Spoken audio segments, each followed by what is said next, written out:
So I'm gonna be real with you guys. This is actually my second time designing this bread because my first one looked too much like the coronavirus.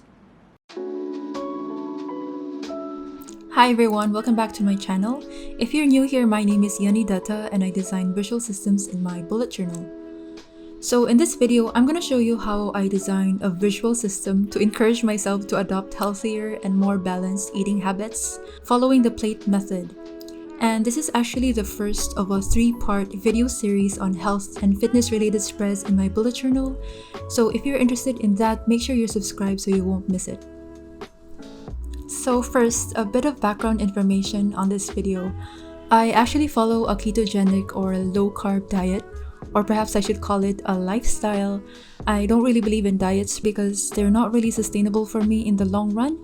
And although keto did actually help me lose a lot of weight before my wedding, I decided to continue on with it because of the other benefits that I've experienced, like increased energy, more stable energy throughout the day, less hangry episodes, increased mental clarity, improved skin, and so on. So I know it may not be for everyone, and everyone should definitely follow a food lifestyle that works for them, but keto has definitely been working for me so far, and so this is the lifestyle that I feel best adapting.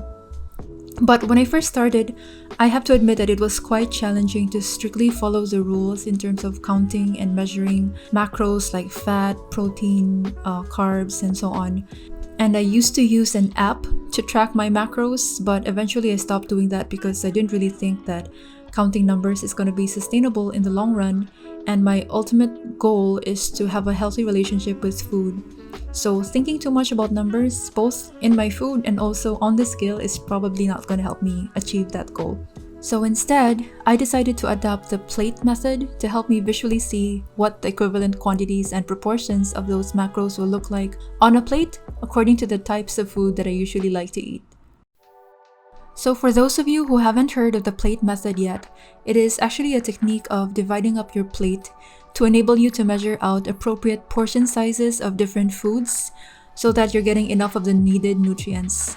And if you look up the plate method proportions online, the recommended proportions typically look like this.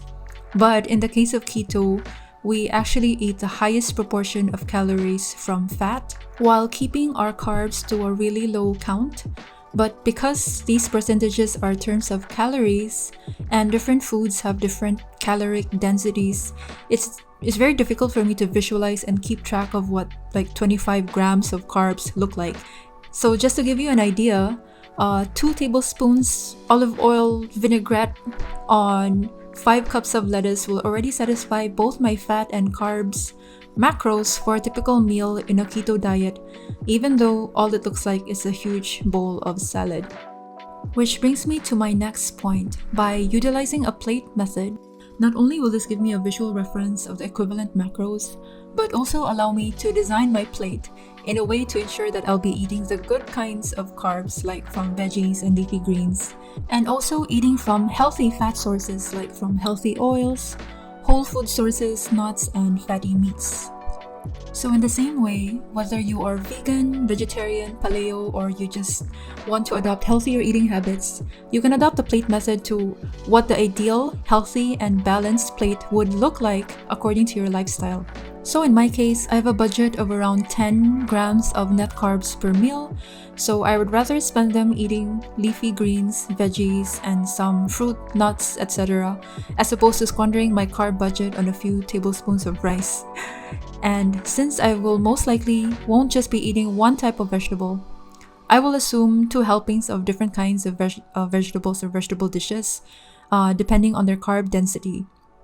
So for example, 1 helping of carbs equals 3 cups of lettuce, or 1 cup of cabbage, or 1/4 cup of carrots, because they all have different carb densities. And then I can mix and match them accordingly so that I can spend my carb budget wisely, eating as many and as varied veggies as possible without worrying if I'm going overboard or whether I am eating the right vegetables for me. Then for the fat category, I have adopted the same principle. I can have 2 servings of 15 grams fat so that I have the option to mix and match.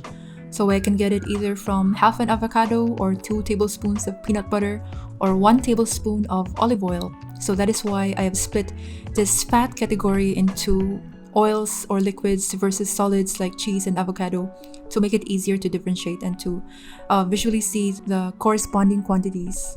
Whereas protein is more straightforward, I can get most of my protein requirements from 2 helpings of 3-ounce protein sources like chicken, shrimp, fish, etc. And I have already made a mental note that 3 ounces is about the equivalent size of my palm. So again, I would have that visual reference. So one thing to note is that I only listed the food here that I actually eat regularly and I actually enjoy eating. I will not be listing like all possible foods that will fall under this category. So for example, I'm not gonna write mutton or duck or Brussels sprouts in this list because I hardly eat those. That way I can keep my list leaner. And you'll also notice that most of the food items here are whole food sources. Hardly anything is processed, and that is exactly how I want to be eating. So again, as I said, this is a chance to design my ideal plate. And then another thing you'll notice me doing is I am numbering each item according to the different categories, and that will come in handy when I move on to the right side of the spread, which I'm going to talk about later on. But if you're considering adopting this plate method, it is of course not necessary to break it down into this level of detail that I am doing. So for example, you can keep it as simple as like allocating half of the plate for fruits and veggies, 1/4 of the plate for whole grains, and then 1/4 of the plate for protein. So now that I have a visual reference of what an ideal plate and proportions look like, including all the serving sizes and the types of food that I can consider, now comes the fun part, designing ideal meals. And this is where I can be as creative as I want, trying different combinations in the form of either a salad or wraps or stews or even smoothies. So here you can see me drawing placeholders in this spread, which I have divided according to my proportions for easy reference. So some of the benefits I found through making this spread is that I don't have to rely on looking up recipes that have pre-calculated all of my macros for me. I could literally just make up any recipe or meal on the spot, or if I'm really lazy, I can just assemble whatever I have in the fridge or in the pantry, and then it will still be a healthy, balanced plate of food. So here are a few examples of meal ideas I came up with. So basically what I'm doing now is I'm overlaying these sticky tabs on top of the plate template and then using it as a guide to design my meal. So that way I can replace these meals later on, or I can move them to other spreads for meal planning, grocery shopping, but more on that on the next video. And then I label each tab using the same number legend in the left spread.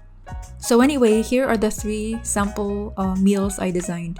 First meal is an herbed salad with lemon vinaigrette and salmon. So half of my plate would be mixed lettuce, and then I could add herbs like dill, and then 1/4 of my plate would be salmon fillet, and then my 2 fat sources can come from feta and lemon olive oil vinaigrette.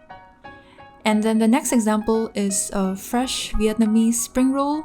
So I'll assemble 1 serving of mixed cucumbers, carrots, and bell peppers together with 1 serving of lettuce. And then my protein sources will come from shrimp, and my fat sources can come from peanut butter dipping sauce and also avocado as part of the veggies. And in case you're wondering if this spread will only consist of salad ideas, here's an example of a PB&J smoothie. So my carbs will come from 1 serving of strawberries, or perhaps maybe 2 servings of strawberries. And then my protein and fat sources will come from full-fat Greek yogurt and peanut butter. By the way, I tried this out yesterday. It tastes so good. It tastes just like a peanut butter and jelly sandwich, and it's very filling thanks to the healthy fats. So I've been using this spread for 24 hours so far as of recording this video.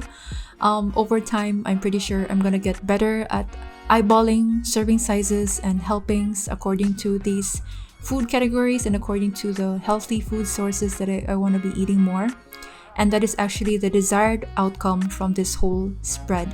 So the idea is for healthy eating to truly become a lifestyle for me and will sustain me for years to come. So if you enjoyed this video and find it useful, do leave a like and let me know in the comments if you're interested to trying it out.